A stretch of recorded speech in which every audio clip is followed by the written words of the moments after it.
Hi guys, this is David, and in this tutorial series, I'll be guiding you to create a minimal API using ASP.NET Core. Fasten your seatbelts and let's get started.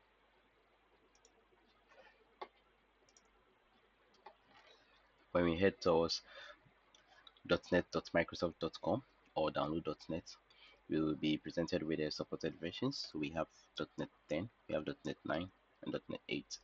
Currently, .NET 9 is the latest on standard term support. We also have the out of support versions over here, but you can still use them if you want to. I'll go with .NET 9. Okay, so we need the SDK and the runtime to ensure that our app runs successfully.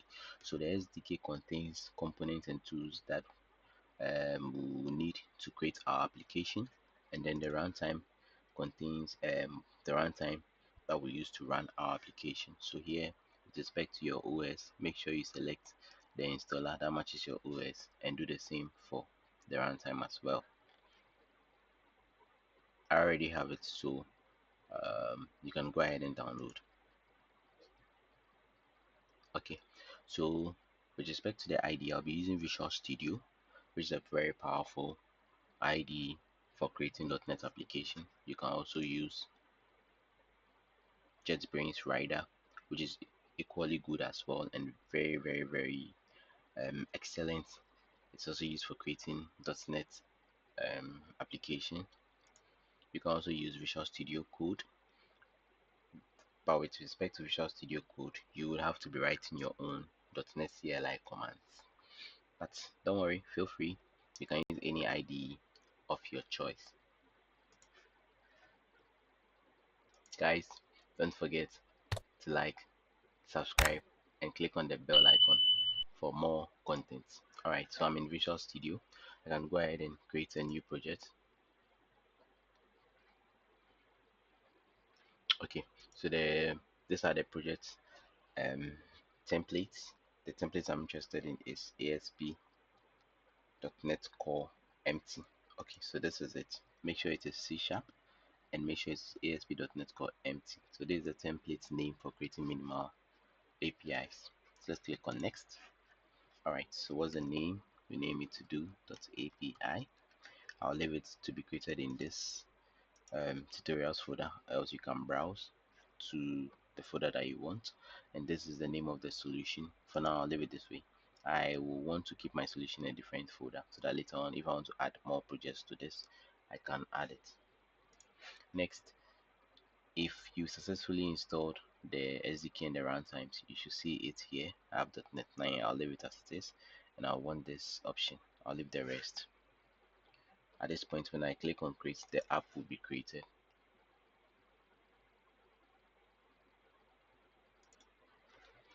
Okay, it's done.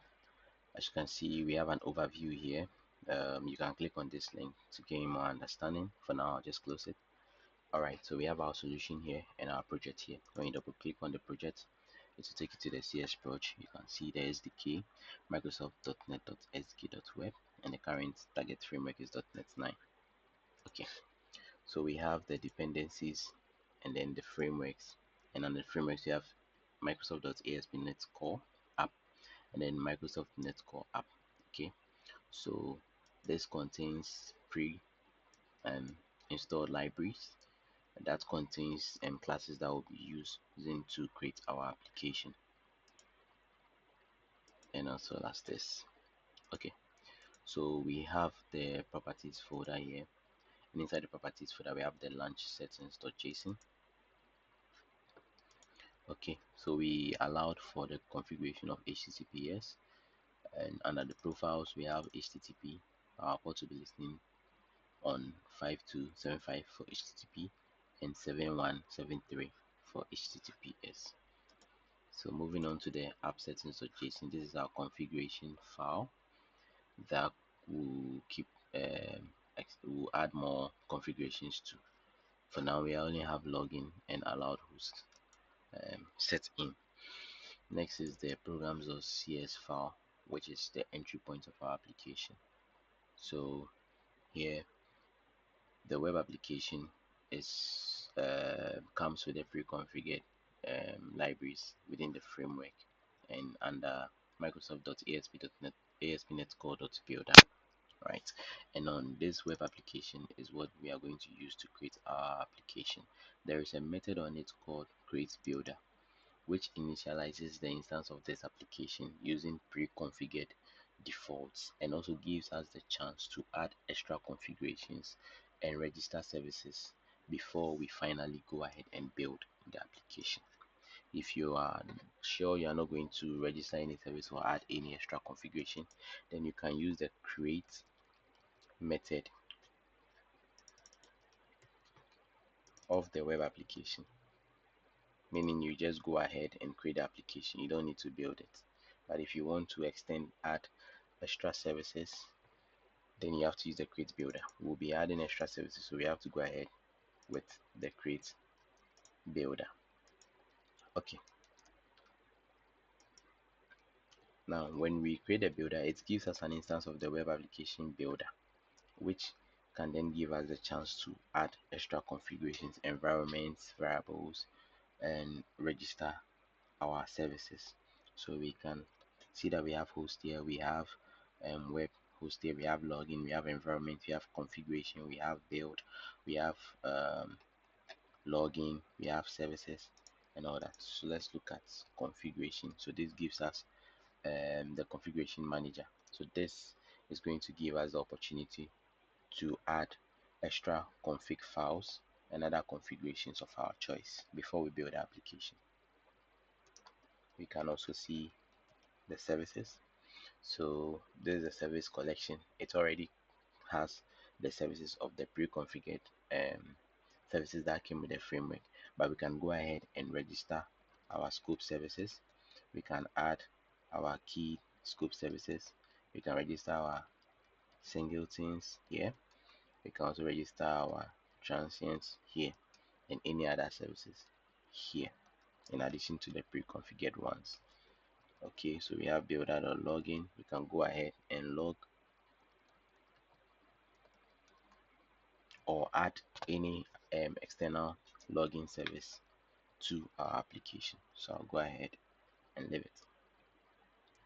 Okay, so in case if you want to change the ports that the application comes on after building the application, which is going to use a pre-configured defaults and as well as your um, configurations and services that you add to it, you can go ahead and then set the URL dot add to a URL of your choice. Instead of using the default one that is in the launch settings, you can use 6199 or any of your choice. So this will then be the new port that your application will be listening on when it gets run. So let's run it.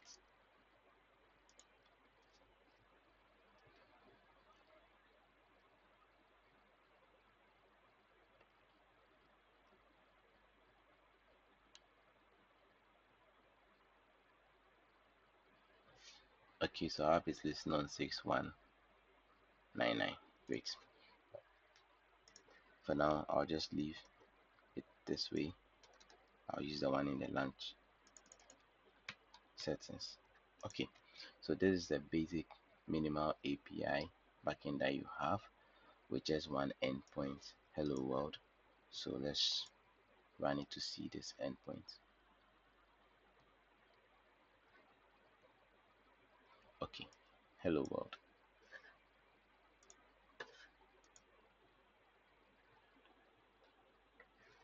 Thank you guys. I'd like to end here.